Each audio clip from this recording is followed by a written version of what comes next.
Bismillahirrahmanirrahim. Assalamualaikum warahmatullahi wabarakatuh, teman-teman. Waalaikumsalam warahmatullahi wabarakatuh. Ya, hari ini di mata kuliah kedua, evaluasi pembelajaran, eh, ada salam dari Pak Masrin. Pak Masrin memohon maaf karena tidak bisa mengikuti perkuliahan seperti biasanya. Beliau sedang kurang sehat. Mari bersama-sama kita doakan beliau semoga lekas sembuh. Amin. Bismillahirrahmanirrahim. Hmm. Amin. Ingin kita doakan beliau lekas sembuh supaya Sabtu depan bisa berjumpa lagi dengan kita. Amin. Nah, Amin. Amin. Untuk hari ini yang akan presentasi adalah kelompok 12, yaitu tentang sama ya kayak kemarin ya, cuma lebih fokusnya di soal esai. Kelompoknya Pak Fir, Pak Jumri, Bu Murheni, dan Bu Siti Arum.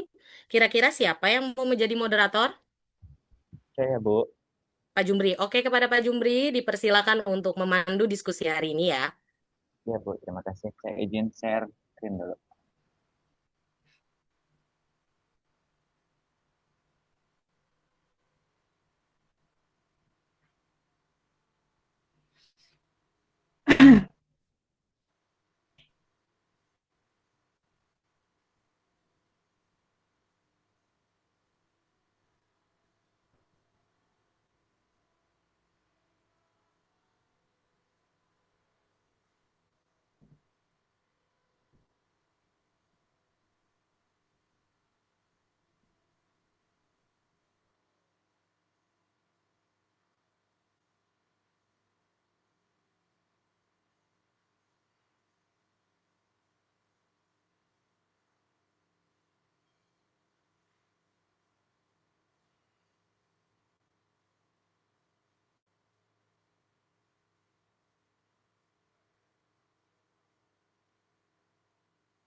Udah terlihat belum teman-teman?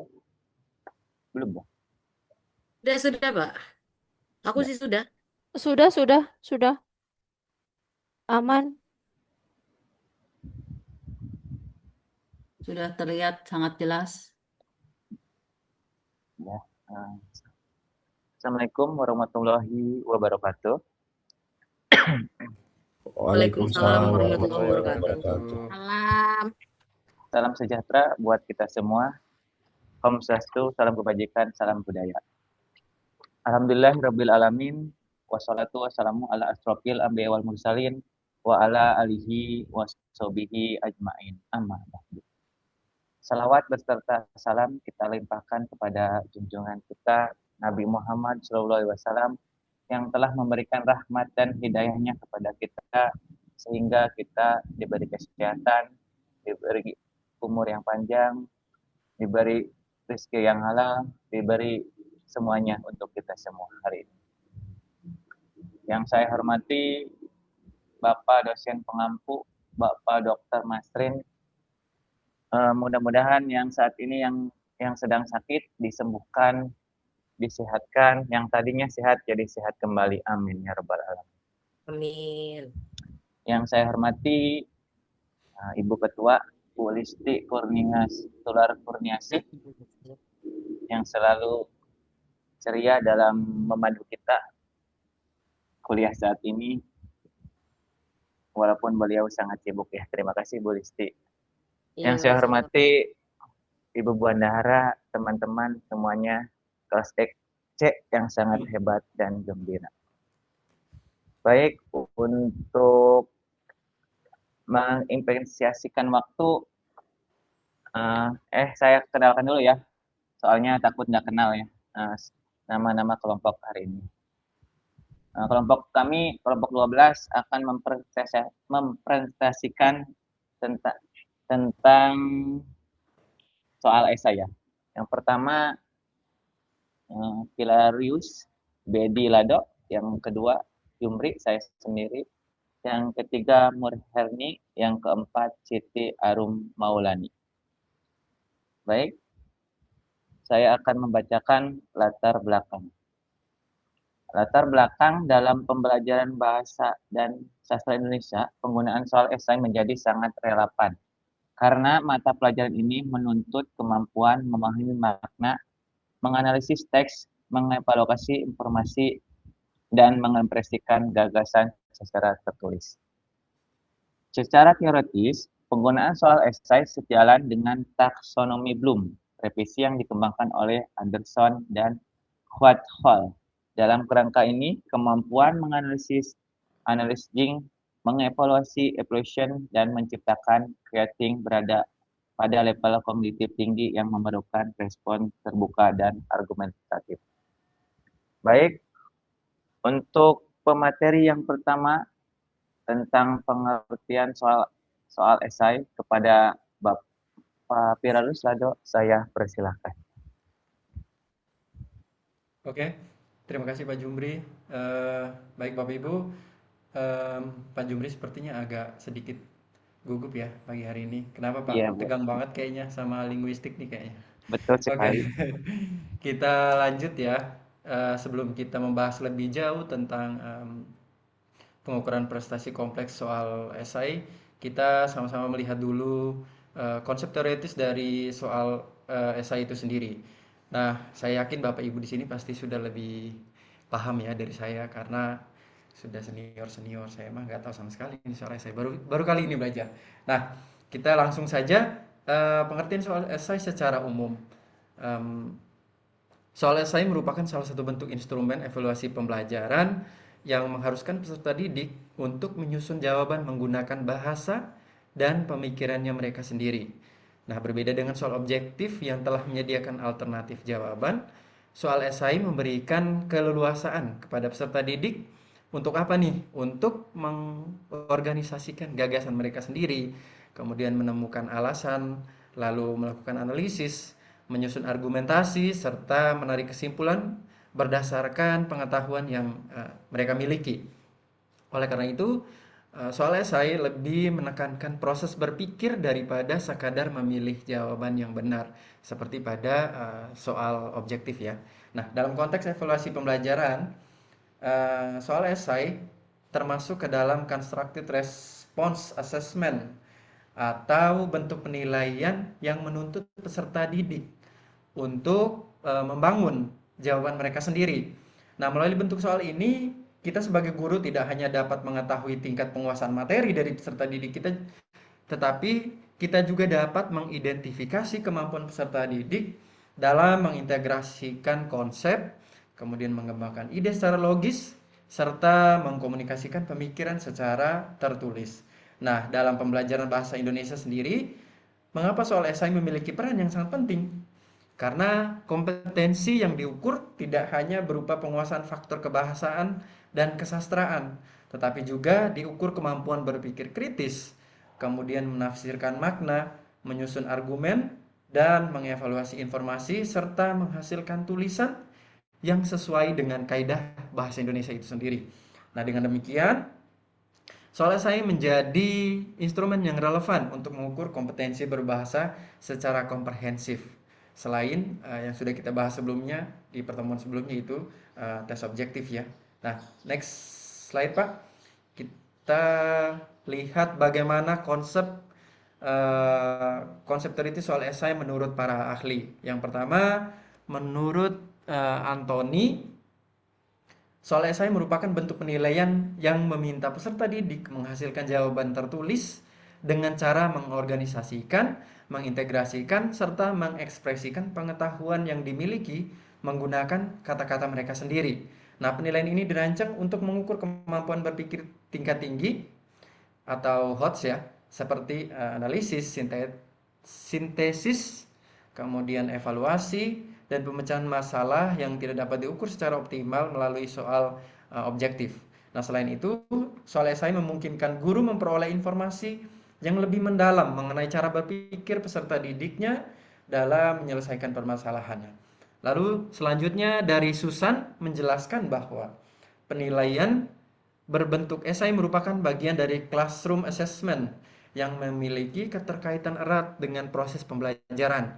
Soal esai memberikan kesempatan kepada peserta didik untuk menunjukkan kualitas pemahaman konseptual, kemampuan bernalar, serta keterampilan menghubungkan berbagai konsep dalam konteks yang lebih luas. Oleh karena itu, kualitas soal esai tidak hanya ditentukan oleh isi pertanyaan, tetapi juga oleh kesesuaiannya dengan tujuan pembelajaran dan kejelasan rubrik penilaiannya. Nah, sementara itu, yang berikutnya Stiggins memandang bahwa soal esai merupakan salah satu bentuk performance assessment yang memungkinkan peserta didik memperlihatkan bukti nyata atas penguasaan kompetensi melalui produk tulisan.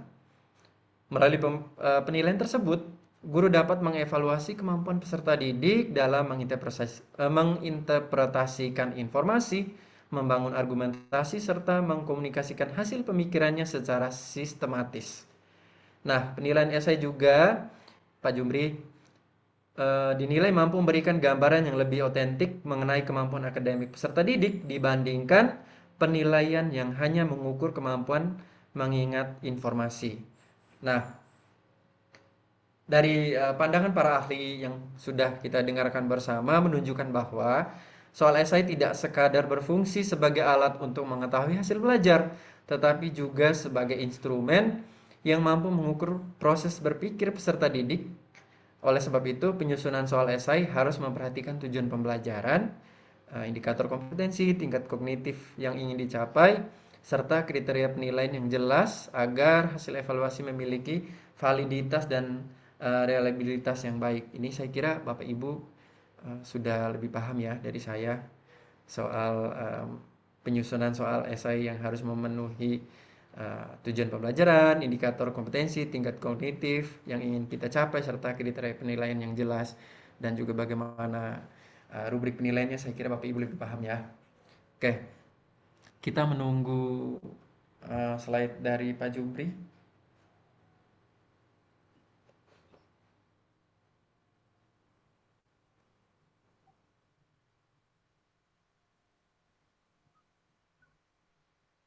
Bentar ya Pak, Bu. Ini lagi gangguan.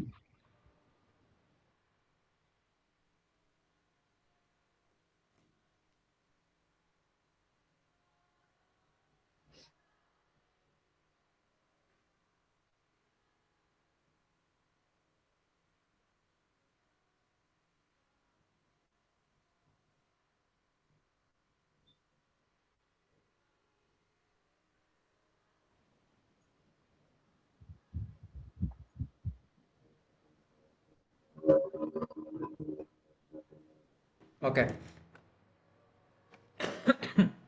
yang berikutnya kita lihat, bentar Bapak Ibu, karakteristik soal esai. Nah, ini karakteristik soal esai ini ada beberapa pandangan ya. Kita lihat dari pandangan ahli Nikto dan Brookhart. Soal esai memiliki karakteristik sebagai instrumen penilaian yang meminta peserta didik mengkonstruksi jawaban menggunakan bahasa sendiri, bukan memilih jawaban yang telah tersedia seperti pada soal objektif ya. Nah, dalam pelaksanaannya soal esai dibedakan menjadi dua bentuk, yaitu restrict response essay dan extend response essay. Nah, yang pertama itu membatasi ruang lingkup maupun bentuk jawaban sehingga peserta didik hanya menjawab sesuai aspek yang diminta. Sebaliknya, yang kedua tadi bahasa Inggrisnya agak ribet ya bacanya. Nah, itu memberikan keleluasan kepada peserta didik untuk menentukan isi, kemudian organisasi dan kedalaman pemahaman sesuai dengan pemahamannya sendiri. Nah, bentuk kedua inilah yang paling efektif untuk mengukur kemampuan berpikir tingkat tinggi atau HOTS ya, karena memberikan kesempatan kepada peserta didik untuk melakukan analisis, sintesis, evaluasi, bahkan menciptakan solusi terhadap suatu permasalahannya.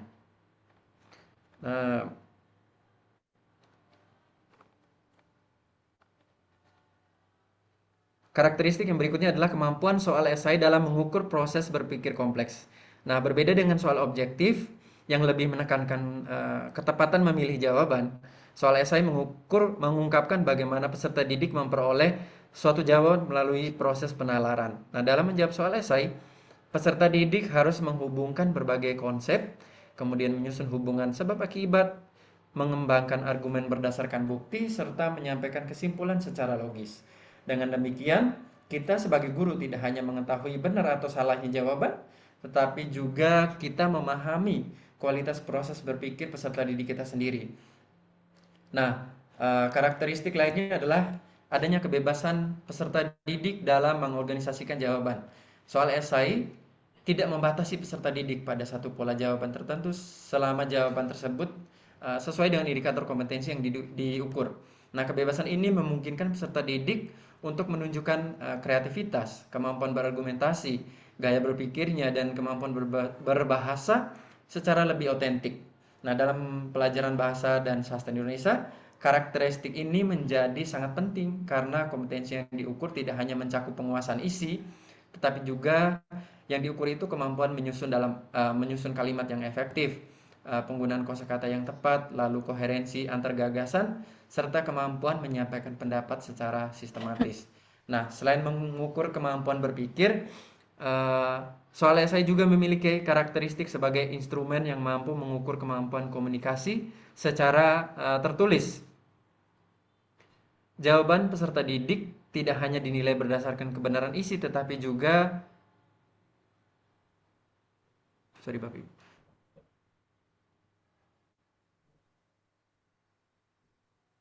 Oke, kita lanjut ya, sorry. Tetapi juga berdasarkan kualitas penyajian informasi. Nah, bagaimana siswa mengorganisasikan paragraf, ketepatan ide, kemudian ketepatan penggunaan kaidah bahasa, serta kemampuan menyampaikan argumentasi menjadi bagian penting dalam penilaian tersebut. Oleh sebab itu, soal esai sangat sesuai jika kita gunakan dalam pembelajaran bahasa dan sastra Indonesia yang menekankan penguasaan keterampilan menulis dan kemampuan berkomunikasi secara efektif. Nah, karakteristik lainnya lagi yang menonjol dalam fleksibilitas dalam mengukur berbagai tingkat kemampuan kognitif, soal esai dapat digunakan untuk mengukur kemampuan mengingat atau C1, memahami, menerapkan, menganalisis, mengevaluasi, hingga menciptakan dengan taksomoni Bloom yang telah direvisi ya. Nah, akan tetapi para ahli sepakat bahwa kekuatan utama soal esai terletak pada kemampuannya dalam mengukur kemampuan berpikir tingkat tinggi, terutama analisis, evaluasi, dan bagaimana siswa itu berkreasi. Karena alasan tersebut, soal esai banyak digunakan dalam penilaian otentik maupun asesmen berbasis kinerja. Meskipun demikian, karakteristik soal esai juga berkaitan dengan proses penskoran yang bersifat lebih subjektif dibandingkan soal objektif. Penilaian sangat dipengaruhi oleh kualitas rubrik, konsisten penilai dan kriteria yang digunakan. Nikto dan Brookhart menegaskan bahwa untuk meningkatkan reliabilitas penilaian, guru perlu menggunakan rubrik analitik atau rubrik holistik yang jelas, sehingga setiap aspek jawaban memiliki indikator penilaian yang terukur. Oke, next, Pak. Pak Jumri. Oke. Selanjutnya relevansi soal esai dalam pembelajaran bahasa Indonesia akan dibawakan oleh Bu Arum ya. Silakan, Ya. Bu. Cek, cek. Ya, Bu, kedengaran, Bu. Ada. Baik, terima kasih pada Pak Jumri dan Pak Pilarius. Saya melanjutkan materinya, yaitu relevansi soal esai dalam pembelajaran bahasa dan sastra Indonesia. Dalam pembelajaran bahasa dan sastra Indonesia, penggunaan soal esai sangat sesuai karena karakteristik mata pelajaran ini menuntut penguasaan kemampuan reseptif maupun produktif. Melalui soal esai, guru dapat mengukur berbagai kompetensi yang sulit dinilai menggunakan soal pilihan ganda, seperti kemampuan menganalisis unsur intrinsik karya sastra, mengevaluasi isi teks argumentatif, membandingkan berbagai jenis teks, menyusun tanggapan kritis terhadap suatu bacaan, hingga menghasilkan tulisan yang sesuai dengan kaidah kebahasaan. Next, Pak Jumri.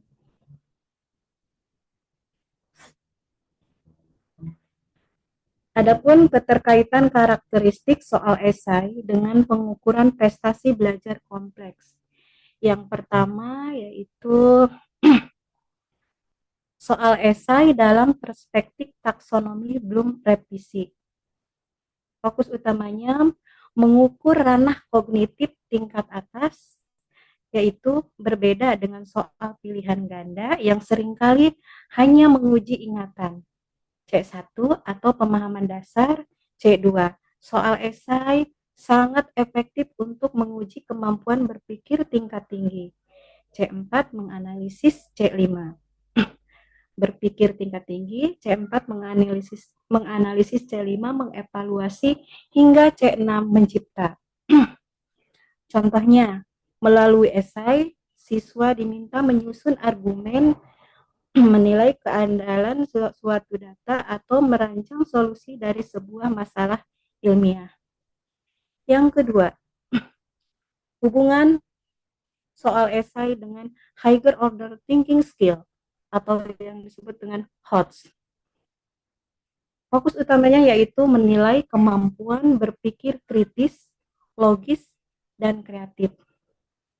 Karakteristik soal esai menuntut siswa untuk tidak sekadar menebak jawaban. Siswa harus menghubungkan berbagai konsep, menganalisis informasi yang ada, berpikir kritis untuk memecahkan masalah, dan menuangkan ide secara sistematis. Proses inilah yang menjadi inti dari kemampuan berpikir tingkat tinggi atau HOTS. Yang ketiga ada soal esai sebagai bentuk penilaian autentik atau authentic assessment.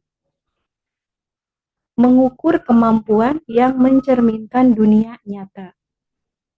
Penilaian autentik itu penilaian yang menuntut siswa mendemonstrasikan keterampilan atau pengetahuan dalam konteks yang mirip dengan kehidupan nyata.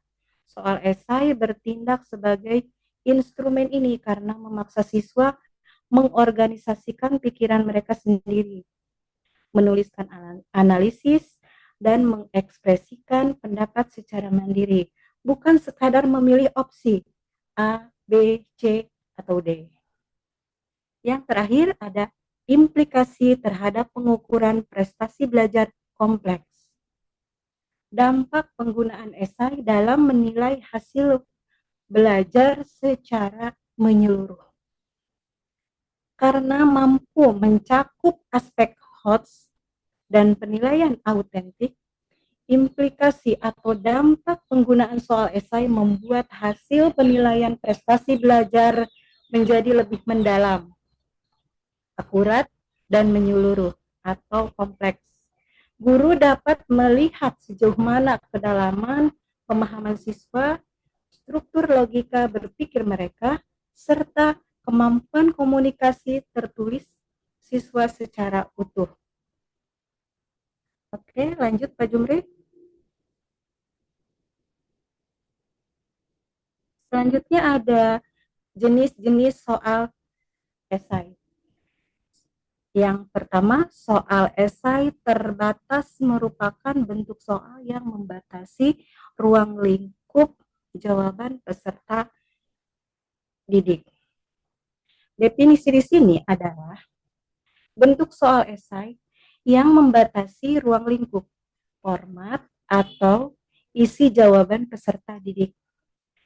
Karakteristiknya, guru memberikan batasan atau rambu-rambu yang jelas tentang apa saja yang harus ditulis. Batasan ini bisa berupa jumlah kata atau paragraf, sudut pandang yang harus digunakan, atau poin-poin spesifik yang wajib ada dalam jawaban. Tujuan dari soal esai terbatas ini adalah memudahkan guru dalam memberikan penilaian atau scoring agar lebih objektif dan konsisten, serta menjaga agar jawaban siswa tidak melantur ke mana-mana.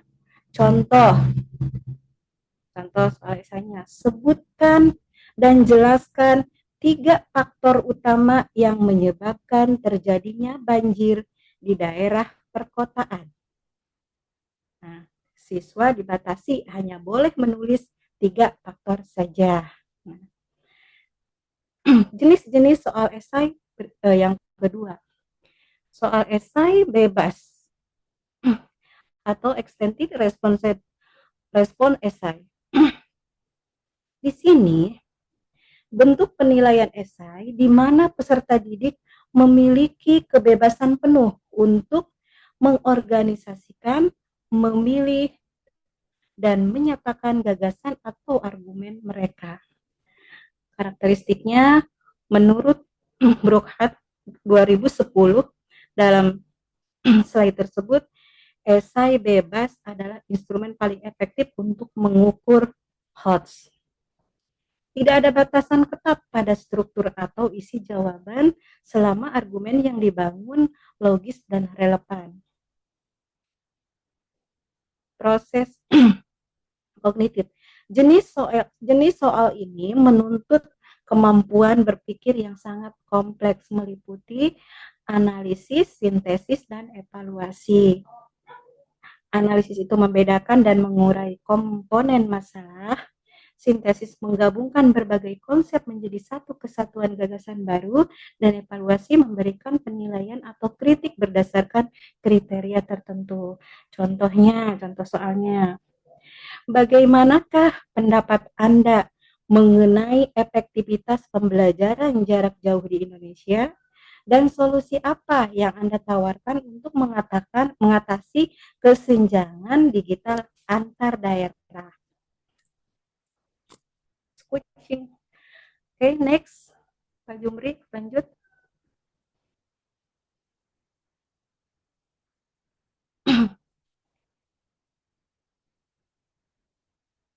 Prinsip penyusunan soal esai yang baik.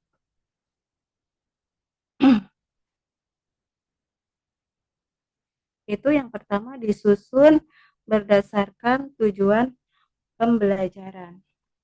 Yaitu soal esai tidak boleh dibuat sembarangan.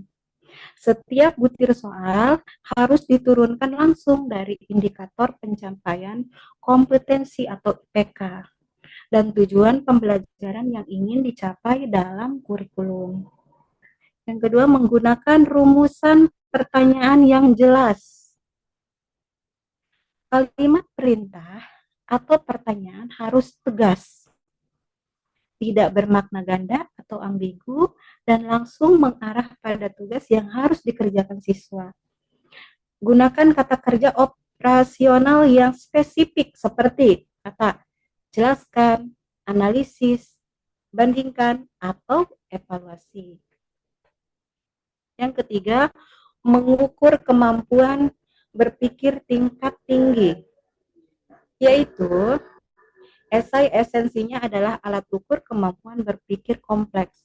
Oleh karena itu, stimulus dan pertanyaan dalam soal harus memancing siswa untuk menganalisis, menilai, atau menciptakan sesuatu, bukan sekadar mengingat fakta tertulis.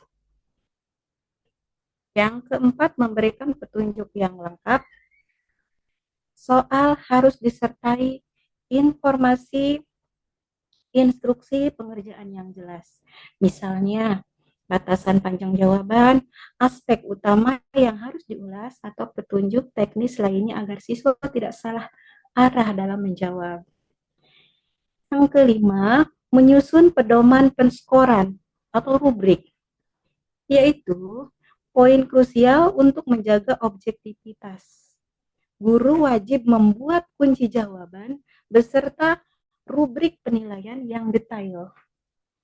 Skor untuk setiap poin analisis atau komponen jawaban. Sebelum ujian diperiksa demi menghindari subjektivitas nilai. Yang keenam, menghindari soal yang terlalu luas. Yaitu pertanyaan esai harus fokus. Jika terlalu luas, contohnya, ceritakan semua hal tentang Perang Dunia II. Jawaban siswa akan terlalu menyebar, sulit diukur tingkat pemahamannya, dan menyulitkan proses koreksi atau pengoreksian. Yang ketujuh, menyesuaikan tingkat kesulitan dengan karakteristik peserta didik. Bobot kerumitan materi dan bahasa dalam soal harus diselaraskan dengan tahap perkembangan kognitif, dengan kognitif, jenjang kelas, serta kemampuan rata-rata siswa yang diuji. Yang terakhir ada mengintegrasikan konteks autentik, yaitu soal esai sebaiknya dihubungkan dengan situasi nyata, studi kasus, atau fenomena kehidupan sehari-hari, konteks nyata, agar siswa dilatih memecahkan masalah real menggunakan ilmu yang dipelajari. Oke, terima kasih. Silakan dilanjutkan.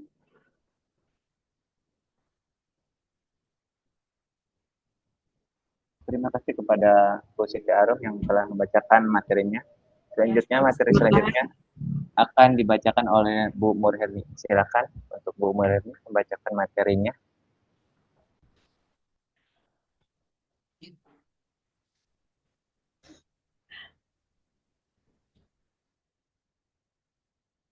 Oke, terima kasih. Saya lanjutkan ya. Implikasi dalam pembelajaran bahasa dan sastra Indonesia.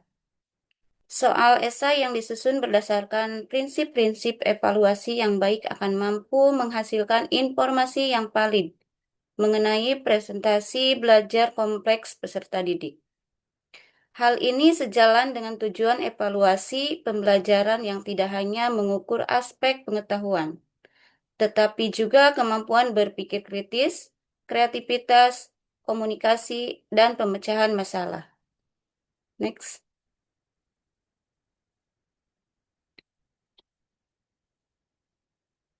Selanjutnya, mengapa soal esai dianggap efektif dalam mengukur kemampuan berpikir tingkat tinggi dan kompetensi berbahasa peserta didik? Soal esai merupakan salah satu instrumen evaluasi yang dianggap paling efektif dalam mengukur kemampuan berpikir tingkat tinggi dan kompetensi berbahasa peserta didik. Efektivitas tersebut didasarkan pada kreativitas atau karakteristik soal esai yang menuntut peserta didik untuk mengonstruksi jawaban secara mandiri melalui proses berpikir yang kompleks, bukan sekedar mengenai atau memilih jawaban yang benar.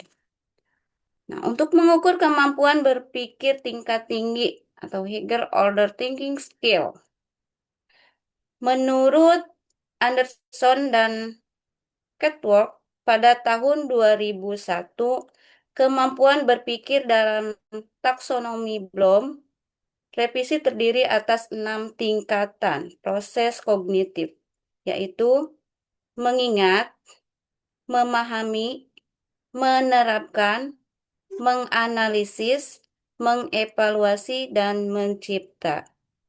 Yang kedua, mengungkap proses penalaran peserta didik. Keunggulan lain soal esai adalah kemampuan mengungkap proses penalaran yang digunakan peserta didik dalam menyelesaikan suatu permasalahan. Proses berpikir ini sangat penting karena bukan hanya penguasaan materi, tetapi juga kemampuan bernalar, menginterpretasikan makna, menyusun pendapat, dan mengomunikasikan gagasan secara logis. Yang ketiga, mengukur kompetensi berbahasa secara komprehensif. Kompetensi tersebut mencakup kemampuan memahami isi teks, mengembangkan ide, menyusun argumen, menggunakan kosakata yang tepat, menerapkan kaidah kebahasaan, membangun kohesi dan koherensi antar gagasan, serta menyampaikan informasi secara efektif. Yang keempat, mendukung penilaian autentik. Menurut Wiggins, tahun 1998, penilaian autentik merupakan proses evaluasi yang meminta peserta didik menunjukkan kemampuan melalui tugas-tugas yang menyerupai penggunaan pengetahuan dalam kehidupan yang nyata. Yang terakhir, mengukur prestasi belajar kompleks. Dalam prestasi belajar kompleks atau prestasi belajar kompleks merupakan capaian pembelajaran yang melibatkan berbagai dimensi kompetensi secara terpadu, yaitu melalui pengetahuan, keterampilan berpikir, kemampuan berkomunikasi, kreativitas, dan kemampuan memecahkan masalah. Selanjutnya,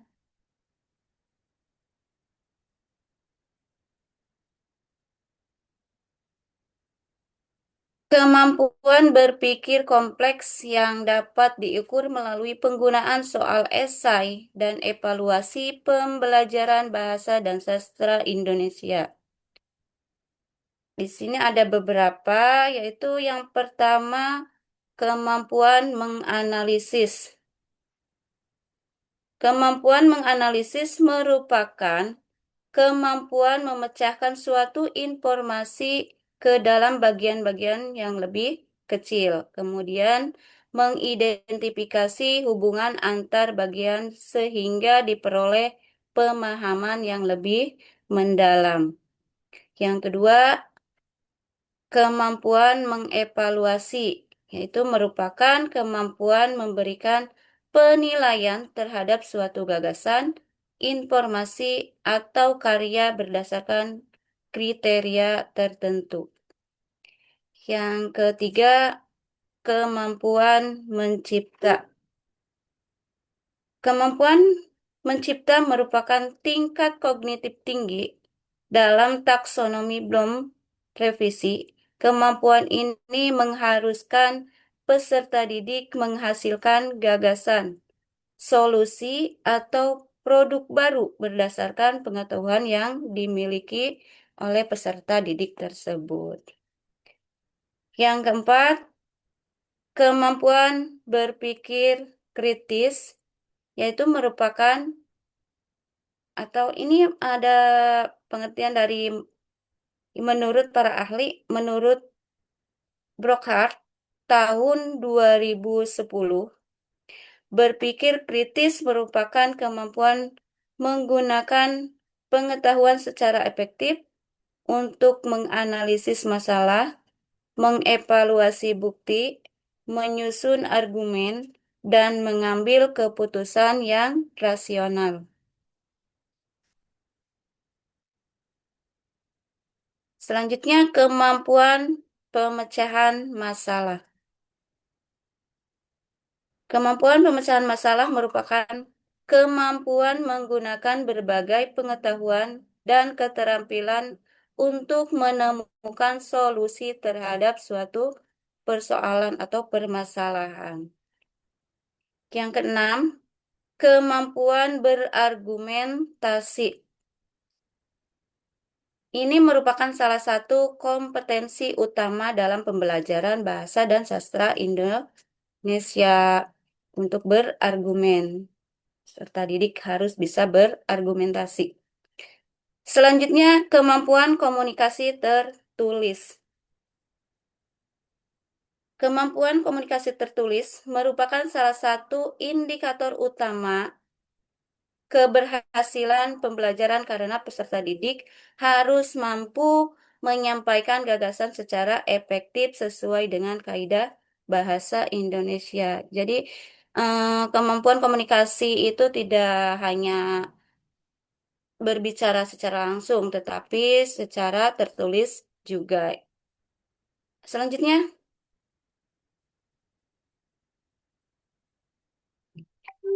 ini ada teknik penilaian soal esai dalam pembelajaran bahasa dan sastra Indonesia. Yang pertama, teknik penskoran holistik atau holistic scoring. Penskoran holistik adalah teknik penilaian yang memberikan suatu skor keseluruhan terhadap jawaban peserta didik berdasarkan kesan umum mengenai kualitas jawabannya. Yang kedua, teknik penskoran analitik atau analytic scoring.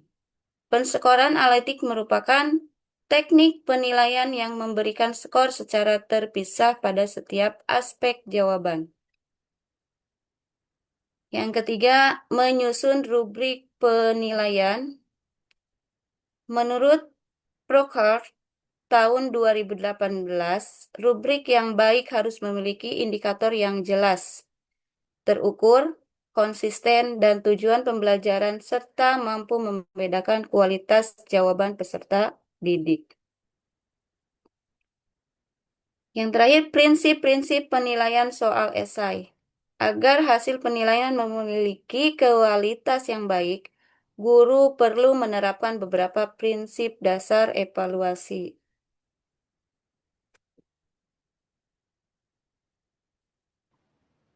Baik, alhamdulillah Sudah. materi demi materi kelompok 12 telah disampaikan. Sebelum saya membacakan kesimpulan, saya akan membuka sesi pertanyaan. Silakan kepada teman-teman yang mempunyai pertanyaan, silakan ditanyakan. Yang mempunyai perasaan, silakan diungkapkan. Ya, silakan kepada Ibu Eha Solihat pertanyaannya. Ya, terima kasih Pak Jumri. Apakah suara saya terdengar dengan jelas? Sudah dengar, Bu? Iya, terima kasih. Tadi sudah disampaikan dengan sangat mengupas tuntas di kelompok 8 tentang soal esai ya. Tapi yang saya masih penasaran itu eh, ketika kita menulis soal esai, misalnya nih tentang, kan ada tadi soal esai yang terbuka ya. Soal esai bebas, bukan terbuka. Ya, Ada yang tidak terbuka dan ada yang tertutup dan ada yang bebas. Nah, ketika kita menanyakan soal esai, misalnya nih tentang artikel argumentatif, kita meminta pendapat siswa mengenai apakah misalnya digitalisasi itu penting atau tidak, atau banyak manfaatnya atau banyak kekurangannya, gitu. Menanyakan itu kepada siswa dan itu kan ada jawaban yang ada jawaban yang setuju, ada yang tidak setuju ya. Tapi pendapat guru misalkan saya setuju. Nah, saya mengasih nilai lebih besar kepada yang setuju gitu. Padahal argumennya sama-sama kuat gitu. Nah, yang ingin saya tanyakan nih gimana caranya menyeimbangkan antara objektivitas penilaian dengan kebebasan berpikir peserta didik dalam menjawab soal esai gitu. Jadi eh, kita tidak memberikan pengaruh apa-apa terhadap jawaban kita gitu kepada peserta didik. Mungkin itu. Ya, Makasih. ya baik Bu Eha, terima kasih. Saya tampung dulu ya pertanyaannya. Selanjutnya kepada Bapak Rian Kurnia Sandi pertanyaannya.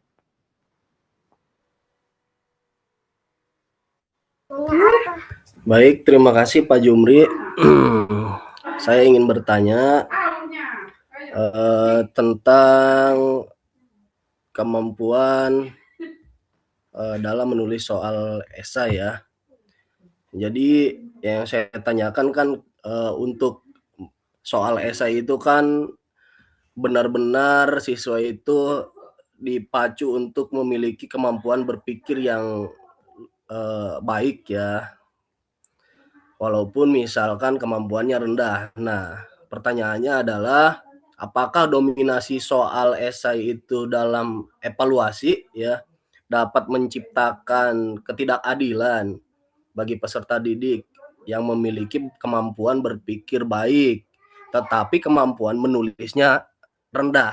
Itu pertanyaan dari saya. Terima kasih. Terima kasih Pak Rian atas pertanyaannya. Selanjutnya ada pertanyaan di kolom chat ya dari Super.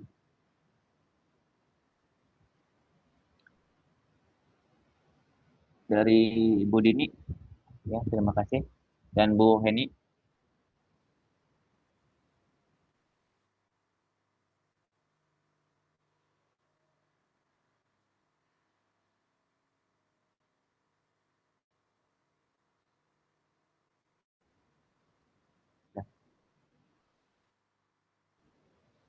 Nah, gimana teman-teman kelompok 12? Apakah ada yang bisa menjawab pertanyaan dari Bu Eha, Parian, Bu Heni, dan Bu Dini? Silahkan. Oke, Pak Jumri, saya coba jawab pertanyaannya Bu Eha ya. Kesimpulan pertanyaannya itu bagaimana cara kita sebagai guru menyeimbangkan objektivitas penilaian dengan kebebasan berpikir peserta didik dalam soal esai. Gitu ya Bu Eha ya? Iya, Oke. Pak Fir. Nah, ya ya.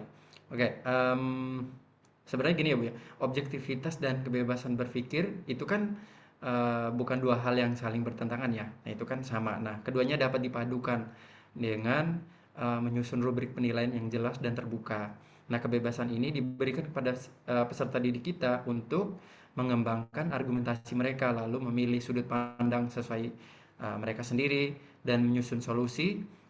Sedangkan objektivitas dijaga melalui indikator penilaian yang terukur. Nah, tadi ada pendapat para ahli, menurut Nikto dan Brookhart itu objektivitas dalam soal esai dapat ditingkatkan melalui penggunaan rubrik analitik, pelatihan penilai, dan konsistensi dalam penskoran.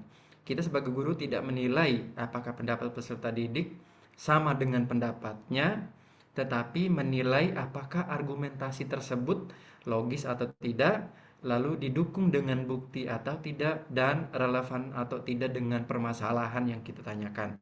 Nah, pendekatan ini sejalan dengan paradigma pembelajaran konstruktivistik yang menempatkan peserta didik sebagai pembangun pengetahuan.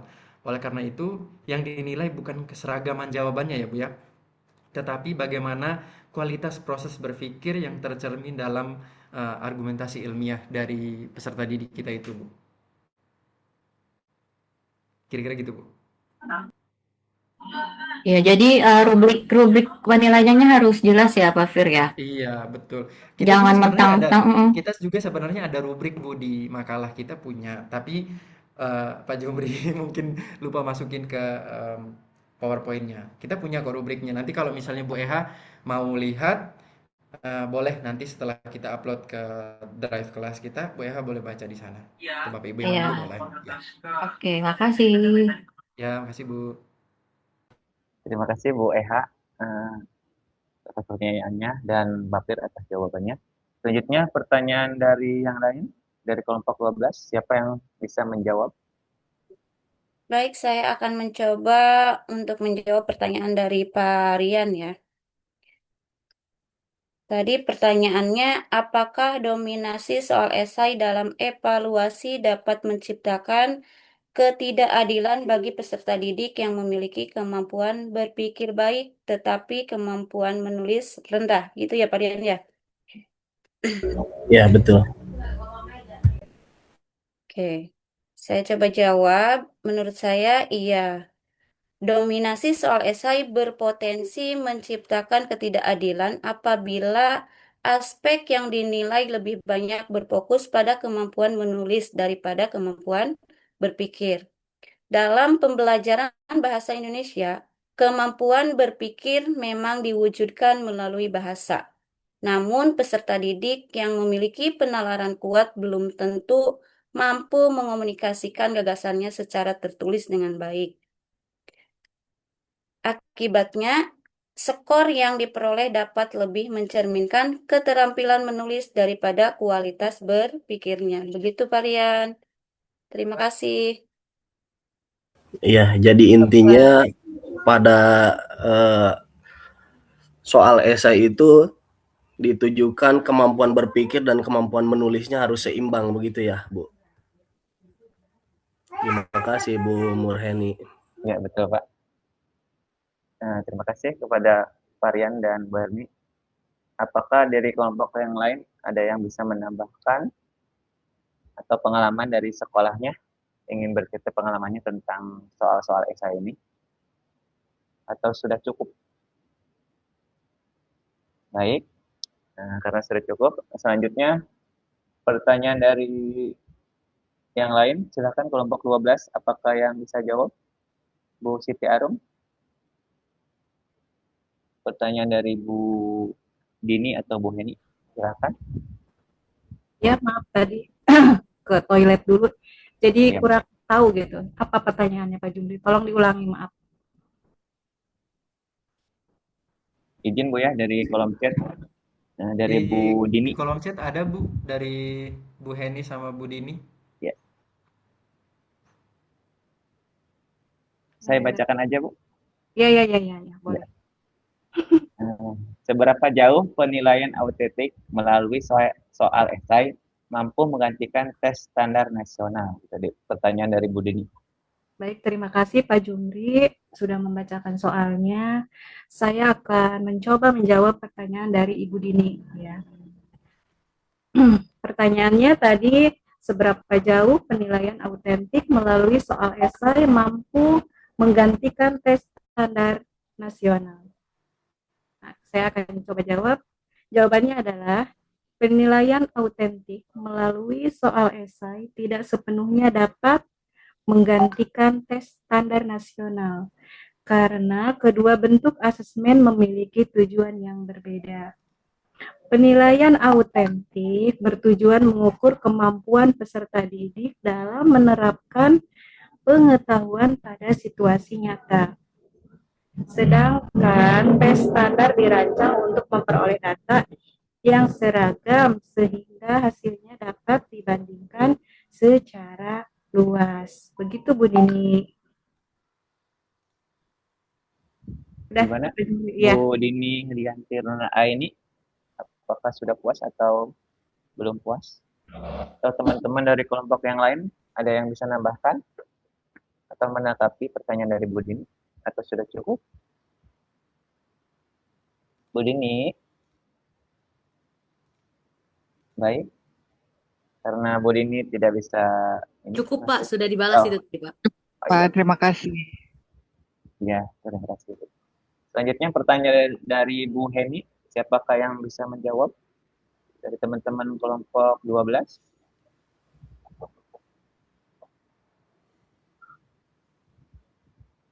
Dari Bu Heni Susilawati.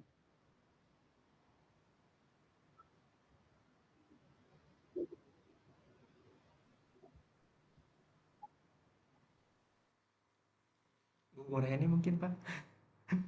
Bu Muherni. Bu Iya, baik. Murhani. Saya coba untuk menjawab ya. Ya Bu, ayo Bu. Pertanyaannya itu, apakah kemampuan berpikir kritis dapat diukur hanya melalui tes tertulis? Ya, gitu ya. Iya Bu, benar. Betul Bu. Kemampuan berpikir kritis tidak dapat diukur secara komprehensif hanya melalui tes tulis. Tes tertulis memang mampu mengungkap sebagai kemampuan analisis, evaluasi, dan argumentasi, tetapi belum sepenuhnya menggambarkan bagaimana peserta didik berpikir dalam situasi nyata. Seperti yang sudah saya jelaskan tadi, menurut Brockhart 2010, berpikir kritis melibatkan kemampuan menganalisis informasi, mengevaluasi bukti, membuat keputusan, dan memberikan justifikasi yang rasional. Kompetensi tersebut akan lebih tampak apabila peserta didik dihadapkan pada tugas autentik, diskusi, presentasi, debat, studi kasus, proyek, maupun pemecahan masalah secara kolaboratif. Pandangan ini juga didukung oleh teori penilaian autentik Wiggins tahun 1998 yang menyatakan bahwa kompetensi akan terlihat secara lebih valid apabila peserta didik diminta menunjukkan performa nyata, bukan hanya menjawab pertanyaan tertulis.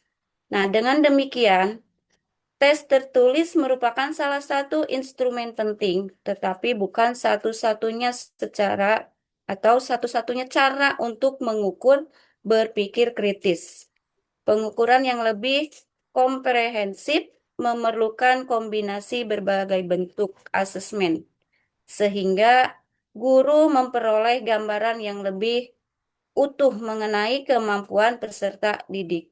Itu yang bisa saya jawab. Terima kasih, semoga puas dengan jawabannya. Gimana Bu Heni atas jawabannya? Udah puas atau masih belum puas?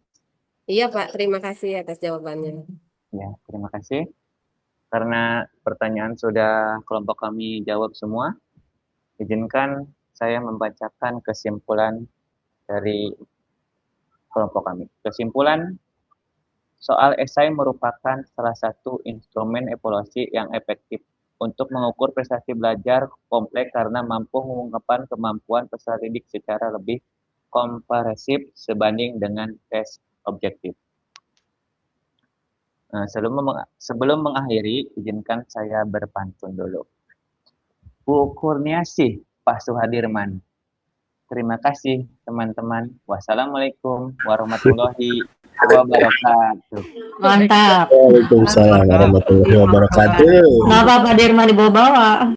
Kemarin Pak Jumri ya sama Pak Dirman. Iya. Terus Oke, dendam. Bawa-bawa Iya. terus ya. jangan keluar dulu ya, foto dulu maksud saya. Bapak Ibu Oke, dibuka kameranya, kita foto dulu buat laporan ke Pak Masrin. Ya, saya ambil ya, bismillahirrahmanirrahim. Slide pertama. Oke, lanjut ke slide kedua.